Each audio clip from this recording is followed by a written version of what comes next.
রাত পোহালেই যখন নতুন সরকার শপথ নিতে চলেছে তখন প্রশ্ন চতুর্দিকে উঠছে যে শপথের প্রথম মানে সকালবেলাতেই শপথের একটা পর্যায়ে থাকার কথা। জুলাই সনদ অনুযায়ী সেটা হচ্ছে সংসদ সদস্যরা 2টি শপথ নেবেন।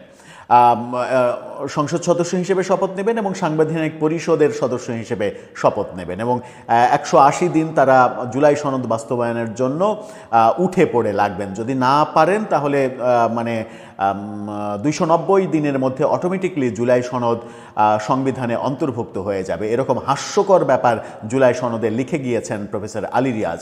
সেইটাকে কেন্দ্র করেই প্রশ্ন উঠেছে যে জুলাই সনদ বাস্তবায়ন তাহলে কোন পথে?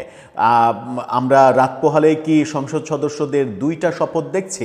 তারা কি এমপির পাশাপাশি সাংবিধানিক পরিষদের সদস্য হিসেবেও শপথ নিচ্ছেন? শপথ নিলে সংবিধানের কোন ধারা অনুযায়ী শপথ নেবেন? সেটা কি সংবিধানে আছে? সংবিধানের বাইরের কোনো কিছু করার এখতিয়ার কি কারোরই রয়েছে? নতুন সরকার কি ইচ্ছা করলেই সংবিধান ভায়োলেট করতে পারবে? এই প্রশ্নগুলো উঠছে।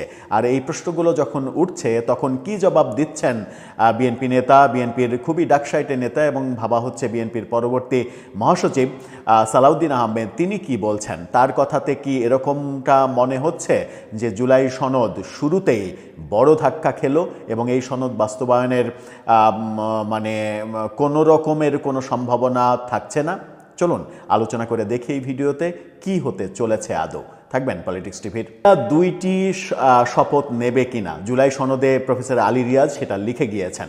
যদিও প্রফেসর আলী রিয়াজ পৃথিবীর বিখ্যাত সংবিধান বিশেষজ্ঞ, পৃথিবীর বিখ্যাত আইনজ্ঞ হিসেবে অধিষ্ঠিত হওয়ার চেষ্টা করেছিলেন, কিন্তু আমরা সবাই বুঝে গেছি তার শুভঙ্করের ফাঁকি।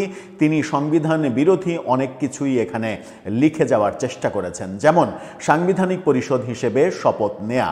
সাংবিধানিক পরিষদ হিসেবে শপথ নেয়ার কোনো এখতিয়ার কিংবা শপথ পড়ানোর কোনো এখতিয়ার কারো নেই বর্তমান সংবিধানের আলোকে।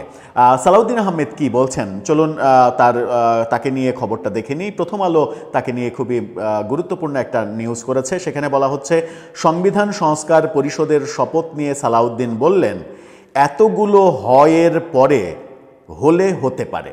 অর্থাৎ তার কথাতে অনেকগুলো যদি কিন্তু রয়েছে। যদি এটা হয়, যদি ওটা হয়, যদি এভাবে হয়, যদি ওভাবে হয়, অনেকগুলো যদি কিন্তুর পরে যদি হয় তাহলে হতে পারে, এভাবে বলেছেন। তার মানে তিনি এক ধরনের ব্যঙ্গই করেছেন ব্যাপারটাকে। কি বলছেন তিনি? অনেকগুলো হয়ের পরে সংবিধান সংস্কার পরিষদের সদস্য হিসেবে শপথ হলে হতে পারে বলে মন্তব্য করেছেন সালাউদ্দিন আহমেদ। বিএনপির এই নেতা বলেছেন, সংবিধান সংস্কার পরিষদ এটা যদি কনস্টিটিউশনে অর্থাৎ সংবিধান ধারণ করে, সেই মর্মে অ্যামেন্ডমেন্ট হয় অর্থাৎ সংশোধন হয় এবং সেই শপথ পরিচালনার জন্য সংবিধানের 3য় তফসিলে ফর্ম হয়, কে শপথ পাঠ করাবেন সেটা নির্ধারিত হয়, এতগুলো হয়ের পরে তারপরে হলে হতে পারে। তিনি একেবারে স্পষ্ট বলেছেন। তাহলে ব্যাপারগুলো কি? যদি এটা সংবিধান ধারণ করে অর্থাৎ এটা যদি সংবিধানে থাকে, অথবা সেই মর্মে সংশোধন হয়, যদি সংবিধান সংশোধন হয়, সংসদ সদস্যরা 2/3 ভোটে যদি সংবিধান সংশোধন করেন, সেই শপথ পরিচালনার জন্য সংবিধানের 3য় তফসিলে যদি ফর্ম হয়, কে শপথ পাঠ করাবেন সেটা যদি সংবিধানে নির্ধারিত হয়, এতগুলো হয়ের পরে অর্থাৎ এতগুলো যদির পরে যদি হয় সাংবিধানিক পরিষদের শপথ, তাহলে হতে পারে, সেই কথাটা বলেছেন। তার মানে তিনি স্পষ্ট বলে দিলেন সাংবিধানিক পরিষদের শপথ হচ্ছে না। তিনি রাজধানীর গুলশানে বিএনপি চেয়ারপারসনের কার্যালয়ে এই কথা বলেন। ত্রয়োদশ জাতীয় সংসদ নির্বাচনে নির্বাচিত প্রতিনিধিরা মঙ্গলবার সংসদ সদস্য হিসেবে শপথ নেবেন। এরই প্রেক্ষিতে একই সঙ্গে তারা সংবিধান সংস্কার পরিষদের সদস্য হিসেবেও আলাদা শপথ নেয়ার কথা যেটা জুলাই সনদে রয়েছে সেটা নিয়েই কথা হয়েছে। নির্বাচিতদের 2টি শপথের বিষয়ে প্রস্তুতিও নিচ্ছে জাতীয় সংসদ সচিবালয়, কিন্তু বিএনপি থেকে নির্বাচিত সংসদ সদস্যরা এই শপথ নেবেন কিনা তা নিয়ে সংশয় আছে। কারণ দলটি মনে করে বিদ্যমান সংবিধানে সংবিধান সংস্কার পরিষদ বলে কিছু নেই। বিদ্যমান সংবিধানের 3য় তফসিলে বিভিন্ন পদের শপথের ব্যাপারে বলা আছে, সেখানে সংসদ সদস্যদের শপথের কথা বলা আছে, সংবিধান সংস্কার পরিষদের সদস্য হিসেবে শপথের বিষয় লেখা নেই। এ বিষয়ে সাংবাদিকদের প্রশ্নের জবাবে সালাউদ্দিন আহমেদ বলেন, নির্বাচন কমিশনের সাংবিধানিক দায়িত্ব হলো জাতীয় সংসদ নির্বাচন ও রাষ্ট্রপতি নির্বাচন পরিচালনা করা। আগামীকাল সকাল 10টায় সংসদ সদস্যদের শপথ গ্রহণ অনুষ্ঠিত হবে। সাংবিধানিকভাবে স্পিকার বা ডেপুটি স্পিকার অ্যাভেলেবল না থাকলে বা অপারগ হলে বা তাদের মনোনীত প্রতিনিধি না থাকলে দ্বিতীয় বিকল্প হচ্ছে প্রধান নির্বাচন কমিশনার নির্বাচিত সংসদ সদস্যদের শপথ বাক্য পড়াবেন।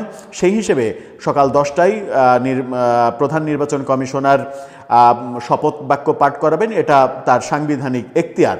সালাউদ্দিন আহমেদের আগে সাংবাদিকদের সঙ্গে কথা বলেন বিএনপি স্থায়ী কমিটির সদস্য আমির খসরু মাহমুদ চৌধুরী। দেশ পরিচালনায় বিএনপি সরকারের সামনে অনেকগুলো বড় চ্যালেঞ্জ, এই ব্যাপারগুলো বলেছেন। সালাউদ্দিন আহমেদ যেটা স্পষ্ট করেছেন সেটা হচ্ছে যে যেটা সংবিধানে নেই, যেটা সংবিধানের তফসিলে লেখা নেই, যেটা সংবিধান বিরোধী, সেটা বিএনপি করবে না। তার মানে এই সরকারের একটা ইচ্ছা থাকলেও সাংবিধানিক পরিষদের সদস্য হিসেবে এমপিদের শপথ সেটা হচ্ছে না। তার মানে শুরুতেই একেবারে নতুন সরকারের আগমনের শুরুতেই জুলাই সনদ বড় ধাক্কা খেলো এবং অনেকে বলছেন যে এভাবেই প্রতিটি ধাপে ধাপে জুলাই সনদ ধাক্কা খাবে এবং জুলাই সনদের যে বিষয়ে বিএনপি আপত্তি, নোট অফ ডিসেন্ট, প্রয়োজনীয়তা নেই, এই নোটগুলো রেখেছে তার একটিও বাস্তবায়ন হবে না, যার মধ্যে উচ্চকক্ষও রয়েছে। সম্ভবত উচ্চকক্ষও হচ্ছে না, পিআর পদ্ধতিতে সদস্য নির্বাচন তো অনেক দূরের কথা। দর্শক।